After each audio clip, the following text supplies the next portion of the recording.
Hello, lovely people. It's Nicole, and sorry, I know this quality is really crappy. I'm filming on my webcam just because I wanted to just kind of talk, and I didn't want to have to set things up and like set up my makeshift tripod, which is kind of a pain because it's just like books stacked on a like table thing. So anyway, we're doing this on webcam. Yay! And I just kind of wanted to talk to the camera and talk to people about a video Ariel made that I thought was interesting. She just posted it. It's about her relationship with makeup over the years, and I thought it was kind of interesting because I had sort of an inverse experience to what she had. Because she talked about how when she was growing up, she wasn't allowed to wear makeup for a while, and then once she was allowed to wear makeup, she didn't wear it, and she was sort of almost kind of anti makeup, and then over time she's sort of gotten to a place where she wears makeup but she's not like super dependent on it. And I had sort of the opposite experience. So I wasn't allowed to wear makeup until I got into junior high. So I started wearing makeup when I was like 12 or 13.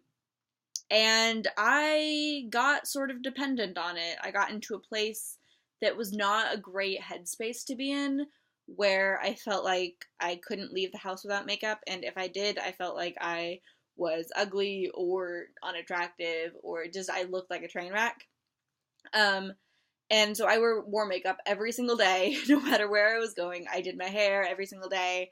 I got into a place where like I wouldn't even wear like jeans and a t-shirt to school. I had to wear like a cardigan or like a blazer or something to dress it up. I got sort of into a headspace where I held myself to a ridiculous standard, and it was not a healthy place to be in because I mean I could barely meet my own standards, and that was with getting up at 5 o'clock in the morning to spend 2 hours getting ready, which is not a super fun thing when you have trouble going to sleep until 12 or 1 like I do. And over time, I've sort of forced myself to break that habit. I forced myself to stop worrying about what I look like. And part of it is that I've made myself sort of stop worrying about always looking perfect. And also part of it is I've sort of had to force myself to stop caring what other people think. Because that is sort of one of the big contributors to, I think, teenagers feeling like shit about themselves.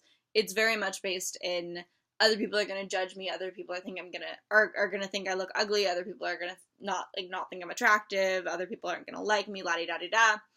And it's not a good space to be in. It's really not. It's not fun, it's not healthy, and so over time, I've just sort of had to train myself that whenever I have one of those thoughts that's like, oh, I can't leave the house, I look hideous, I have to just stop and remind myself, first of all, most likely I'm not going to see anyone I give a shit about. And second of all, even if I do, they don't care. And if they do care, I don't need them in my life because clearly they don't, like, care about me. They just, like, if they just care about what I look like, clearly they don't like care about me, and clearly they're not a very good friend. So I've had to train myself to not feel like I have to wear makeup every day. And now I'm at the point where I do wear makeup most days, but not because I feel like I have to. I wear makeup because I enjoy putting on makeup. I think it's fun. I really like, it's sort of my artistic outlet. Because I don't like draw or paint or anything. I mean, sometimes I write, but it feels, I enjoy it. I feel like I'm good at it, or relatively good at it. But I don't feel like I have to do it. I do it because I like enhancing my features, but I don't feel like they're like bad without makeup, I guess.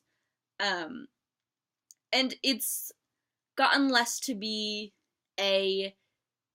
without makeup I have no self-confidence, and more of I have self-confidence normally, makeup tends to give it sort of a little I guess, boost. It's less of a dependency and more of like a bonus kind of thing. And I think it's a good space to be in. I'm in sort of a similar, I've had sort of the opposite journey that Ariel had, where she went from never wearing any makeup to wearing makeup most days, but not feeling dependent on it. Whereas I had the inverse, always wearing makeup and feeling dependent on it, to now wearing makeup most days, but not feeling dependent on it. I just think it's sort of an interesting topic, because I think that it can become sort of a dangerous thing if you get too dependent on it. Especially if you get dependent on it when you're around the age that I was.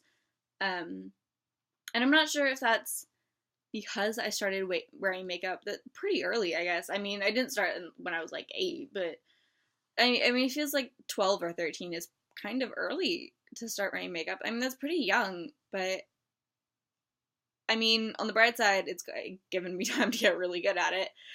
So that's nice, but I think it's important to think about, to not wear, I think it's important to not get used to wearing makeup every single day. Because if you get so used to seeing yourself with makeup that you almost, not like forget what you look like without makeup, but you never, ever, ever leave the house without it, then I think it gets to be a dependency, and it gets to be you feel like because you never leave the house without it, you can't leave the house without it. And I think, I mean, all of this sort of ties into a lot of the,